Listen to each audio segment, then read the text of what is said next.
Now from the Weather Tracker TV Storm Studios, this is your weather today. Here's Chief Meteorologist William Cole. All right, folks, here we go. Right out of the gate on this Tuesday. Again, hopefully your Tuesday is starting off well. Hopefully you were staying warm because it was a chilly start out the door this morning. Temperatures were in the 40s and 50s, but it was all about that northerly wind, right? Gusting up around 30 and giving us wind chill factors. In fact, as we go through the afternoon, the winds stay up through a good part of the day, right? There'll be the gustiness factor begins to ease down afternoon, but just kind of the brisk northerly wind.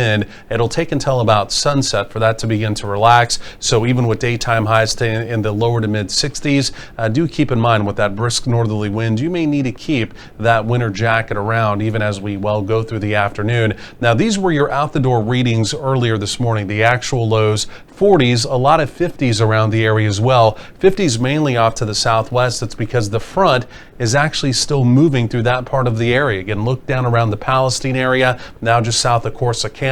That is the cold front, right? So we'll continue to make tracks southbound as we go through the day. So even for folks down there, your northerly winds are just now beginning to pick up. Elsewhere around the region, it's relatively quiet. If you remember the little compact storm system that moved through yesterday evening and did bring us a few showers, even locally here in the Metroplex, look at where it is this morning.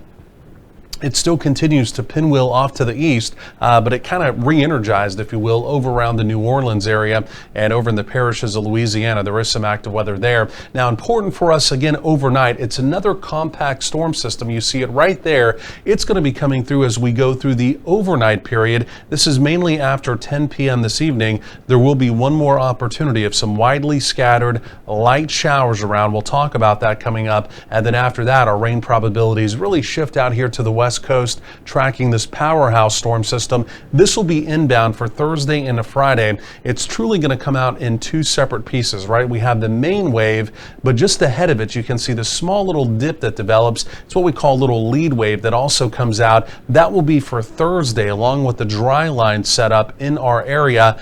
But it appears as though the cap is going to be relatively strong, right? The atmosphere not necessarily conducive for active weather in North Texas. So I think on Thursday, our rain probabilities are pretty low to maybe even non-existent. We'll track that. And then as we get into Friday, here comes the main storm, and there'll be a more likely opportunity Friday afternoon into Friday evening, especially from 35 off to the east of rainstorms. And again, what appears to be severe weather as well. So here's your Thursday risk. This is still officially from the Storm Prediction Center. Again, I think the cap south of the Red River, pretty strong.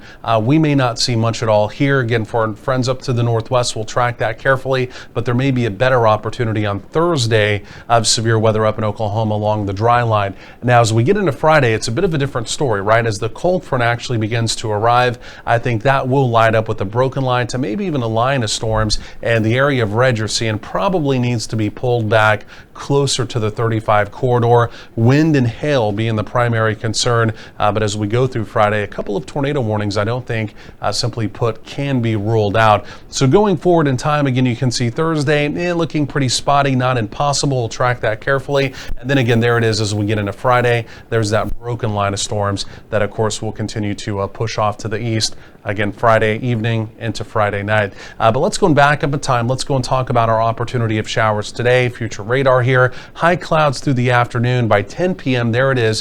One more small mini disturbance moving through. Widely scattered showers, not impossible. Not much in the rain gauge. But again, don't be surprised tomorrow morning you wake up and again, the patio, maybe again, the driveway, things like that are a little damp from some overnight showers. But again, nothing major in the rain gauge. As we go through the day today, temperatures generally in the 60s, but with that pretty brisk northerly wind, simply put, it's going to feel cooler than what the actual mercury is saying there.